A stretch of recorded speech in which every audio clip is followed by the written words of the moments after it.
लेकिन विपक्ष न सिर्फ बाइकआउट कर रहा है बल्कि तरह तरह के ट्वीट आ रहे हैं। जयराम रमेश का ट्वीट है कि 28 मई के दिन पंडित नेहरू का अंतिम संस्कार हुआ था, जिन्होंने भारत को एकजुट करने का काम किया था।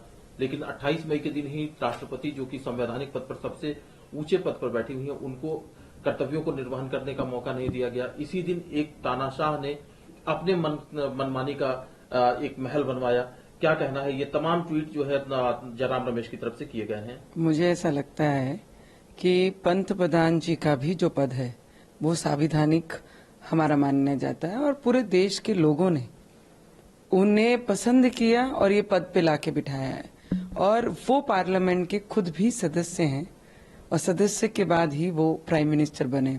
तो मुझे लगता है जैसे हम मेंबर ऑफ पार्लियामेंट अपने क्षेत्र में जाके अपने अधिकारों को हम जाके उस पे काम करते हैं, तो ये भी वो सदस्य होने के नाते और देश के प्राइम मिनिस्टर होने के नाते और 130 करोड़ जनता ने हमारे पीएम साहब को चुन के यहाँ तक भेजा है।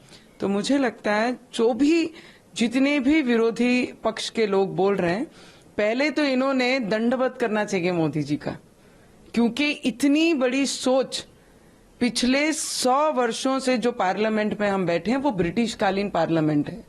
आज तक इतनी सरकारें आई और इतनी सरकारें गईं, पर किसी के भी बुद्धि में ये नहीं आया कि नया पार्लियामेंट बनना चाहिए और आने वाले 100 वर्षों के जो विस्तार होंगे, अलग जिले बनेंगे, डिस्ट्रिक्ट्स बनेंगी और मेंबर ऑफ पार्लियामेंट चुन के आएंगे, तो उनके लिए व्यवस्था कहाँ होगी। तो मुझे लगता है आगे की सोच रखने वाले देश को ये पहले प्राइम मिनिस्टर जी मिले हैं, जिनके वजह से आज ये पार्लियामेंट का उद्घाटन हो रहा है। पूरे वर्ल्ड में आज ये पहला हमारा देश है जहां पर 2 सदन, 2 पार्लियामेंट हमें मिल रही हैं।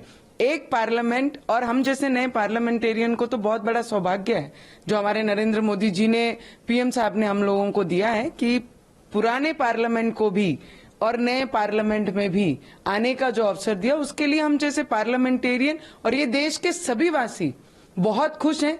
आज तक ब्रिटिश लोगों के हाथ से जो बना हुआ पार्लियामेंट था, उनकी सोच जो थी उस तरीके से जो पार्लियामेंट बना था, आज तक हम उसमें बैठते आए। पर आज हमारे इंडियन विचारधाराओं को लेके, हिंदुस्तानी विचारधाराओं को लेकर जो आगे बढ़ते हैं, ऐसे टाटा की कंपनी और हमारे देश के प्राइम मिनिस्टर जी के विचारों से ये नया पार्लियामेंट बना है। तो मुझे लगता है हम देशवासी सब खुश हैं। ऑपोजिशन को कोई मुद्दा नहीं है, क्योंकि ये उनकी सोच से बहुत बोलते हैं ना, बहुत आगे की सोच रखते हैं हमारे प्राइम मिनिस्टर। इसके लिए उन्हें तकलीफ है। पेट दुखना तो साहजिक है, नहीं तो ऑपोजिशन वालों को भी उनकी पार्टी के लोग पूछेंगे कि आपने क्यों नहीं सवाल उठाया। मैम, 2 ट्वीट और सौरभ भारद्वाज कहते हैं कि एक मुगल बादशाह ने मुमताज को दफनाने के लिए ताजमहल बनाया और एक और बादशाह ने संविधान को दफनाने के लिए ये बिल्डिंग बनाई है। मुझे लगता है आपने, जो भी कोई नेता कुछ भी ट्वीट करता है या किसी को भी कोई प्रॉब्लम है, तो आप पार्टी पे बोल सकते हैं, आप व्यक्ति को बोल सकते हैं, पर देश के लोकतंत्र का सबसे बड़ा मंदिर, जिसकी आस्था इस देश का हर एक नागरिक के साथ जुड़ा हुआ है, उस पे अगर कॉफिन बोलकर या उनके दफनाने का ये शब्द बोलकर, मुझे लगता है ये देश के हर व्यक्ति की सम्मान को दुख पहुंचाने वाला है। तो मुझे लगता है ये जितने भी बड़े नेता हैं, ये कर नहीं पाए, इसे इन लोगों को इसकी तकलीफ है इसलिए। पर मुझे ऐसा लगता है आप व्यक्ति के ऊपर अपना विरोध दिखा सकते हो, पर देश के लोकतंत्र का सबसे बड़ा मंदिर है।